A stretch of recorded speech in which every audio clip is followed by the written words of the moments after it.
Yo, we're back with chapter 2, Cognitive Behavioral Therapy. I put my glasses somewhere, so let's see how we go with that. The history of cognitive behavioral therapy. CBT was formulated about 40 years ago to help treat people suffering from depression. As the years went by, a lot of the techniques and steps developed in CBT to handle depression have been applied to a larger set of mental and emotional disorders. CBT has gone on to treat borderline personality disorder, bipolar disorder, anger issues, alcohol and drug abuse, childhood depression, spousal or marital conflict, insomnia, eating disorders, fear of the dentist, all sorts of social phobias, as well as generalized anxiety. That is a long list, and it's easy to see why cognitive behavioral therapy has expanded quite a bit, because there is a tremendous amount of science as well as success stories behind it. The world of psychology and psychiatry has actually developed on two tracks. There's always been a talk therapy component to treating mental, emotional, and personality disorders. However, fairly recently, more and more practitioners have been leaning on hardwired or biological treatments involving a range of chemical compounds. This all became really popular when the popular antidepressant Prozac entered the global mental health scene. At one point, a lot of people were thinking that depression was just like any other illness, kind of like the flu. When you have a head cold, you take a pill. When you're depressed, you take a pill. This led to a massive explosion in prescriptions for anti-anxiety and anti-depression medication. In fact, if you study the top 10 most prescribed medications in the United States, antidepressants and anti-anxiety medication will make the list, will always make the list. This has raised a lot of alarms due to the fact that these chemicals have a tremendous impact on the patient's brain chemistry. Without proper supervision and with prolonged use, they can have long-term effects on patients' mental functions. That is why there's been a renewed and intensified interest in more natural approaches to personality, emotional, and psychological issues. Cognitive behavioral therapy can work with antidepressant, anti-anxiety, and other medications. However, patients would be better off if they used a completely chemical-free approach.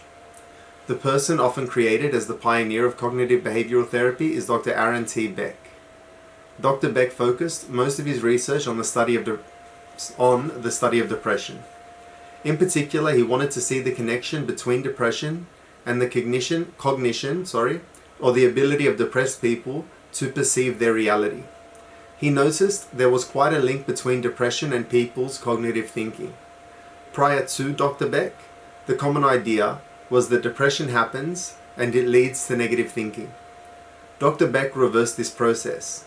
He said that if the cognitive state of the individual patient is positive, then depression can be overcome. It can go the other way, rather than simply assuming that if a person is depressed, then it leads to negative thinking. And there's really not much people can do about it. This was a breakthrough because it led to the core premise of cognitive behavioral therapy, which involves taking control of how you think. It may seem like your depressed mental state is automatic. It may seem like you really don't have much control over it. But by taking control of your ability to interpret what things mean in your life, you can arrest that negative emotional slide to sadness, melancholy, and ultimately depression. Dr. Aaron T. Beck's pioneering work laid the foundation for cognitive behavioral therapy, which has grown in leaps and bounds, and is now applied to a lot of dysfunctions and disorders. So we just hit 4 minutes, we finished chapter 2. We might continue with chapter 3, because it doesn't seem like it's that long either. So chapter 3, what are the main components of cognitive behavioral therapy success? Make no mistake, CBT is a viable treatment option for a wide range of psychological, emotional, and coping dysfunctions or disorders. With that said, different therapies have their own requirements. You need to have the right components in place for any therapy to work for you. In the case of CBT, you need to trust the therapist and the patient. This is non-negotiable. Trust is essential for success in CBT. The therapist or counselor must be willing to listen to the patient and follow their progress very closely. This requires a deep level of concern for the patient's welfare and a degree of passion for helping others. Successful CBT therapists must have a strong sense of empathy. They must be open to the specific information shared by their patient. This way, they can configure or adapt the CBT therapy based on the specific set of personal circumstances of the person they're trying to help. The patient, on the other hand, must be open, sincere, and willing to change. This is crucial. If a patient doesn't believe that he or she has any serious problems, it's going to be very hard for CBT to produce positive results. In many cases, it just doesn't happen. Think of it this way. If you don't think you have a drinking problem, then you probably would not seek the help of an alcohol abuse counselor. Even if you do go, you might not think that the information that person shares with you is going to do you any good. It is unlikely you will take up their advice and produce positive change in your life. Trust, sincerity, and willingness to change are crucial to cognitive behavioral therapy's success. Please understand that even if you are working with the very best CBT therapists, if you're not willing to put in the work and give attention to the change that you're trying to produce, it's not going to work out for you. You have to understand that at its core, cognitive behavioral therapy simply means working with somebody so you can help yourself. That's really the bottom line, because at the end of the day, it is you who has to change how you look at certain situations, how you read your interactions with people, and how you choose to respond. All of these are controlled by you. Other people can tell you what to do. They can spell out why responding a certain way would produce better results for you. But at the end of the line, you have to make the call. You have to take action. They can't do it for you. Other factors for success. On top of the patient-therapist dynamic, there are other factors involved, like the intensity of the sessions. This is very important because when the therapist reaches very sensitive territory and the patient intensively studies and focuses on the therapist's guidelines, it can lead to quite a bit of breakthrough. It also helps if the sessions are not spaced too far apart. Any kind of information being discovered and shared in the sessions must be clear in the mind of the patient.